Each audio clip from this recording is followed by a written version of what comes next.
In today's video, we're going to show you a new feature that we have launched. So I'm in the message logs. So the message logs show a list of the emails that have been received into the system.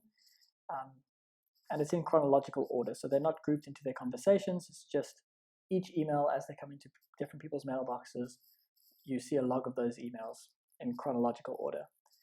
Now the new filters, the new features, if you click on more filters, this box expands, and this slider is what we are looking at. So essentially it says show messages where there hasn't been a reply for over X amount of time.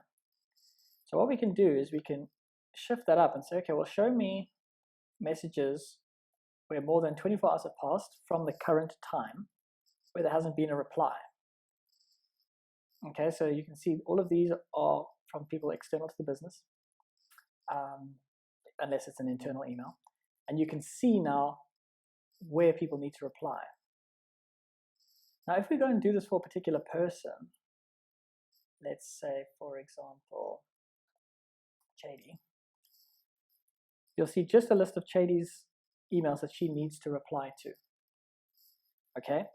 Now, to narrow this down even more, what you could do is you could go and create a customer group under Tools, Customer Groups. So you could create a customer group based on a list of emails or domains. And if you were to overlay show stats for Chady when communicating with, let's just say, Chady's top 100 customers, you would then get a very short list of the emails from those customers where it's waiting for a reply from Chady. And what I really love about this is that it gives you a way to easily pick up on emails that may have slipped through the cracks, and you just didn't realize that you still needed to respond to them. So if I pull this out, you can see we're now only down to 3 pages. And if Chady was to log into the system and she was to go through this process, she'd quickly scan down this list and say, geez, I actually should have responded to Howler or Absa, etc. So really powerful feature.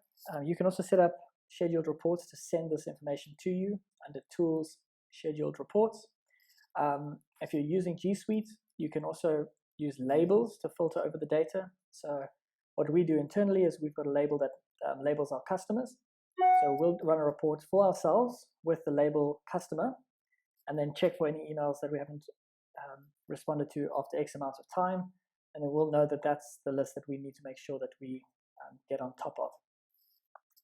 Now, you might say, okay, but some of these emails might come in and actually not require a response. You can use our filters section to block out certain emails. You can also mark certain conversations as closed. So let's say Chady did actually receive this email and she knows that there was no response required.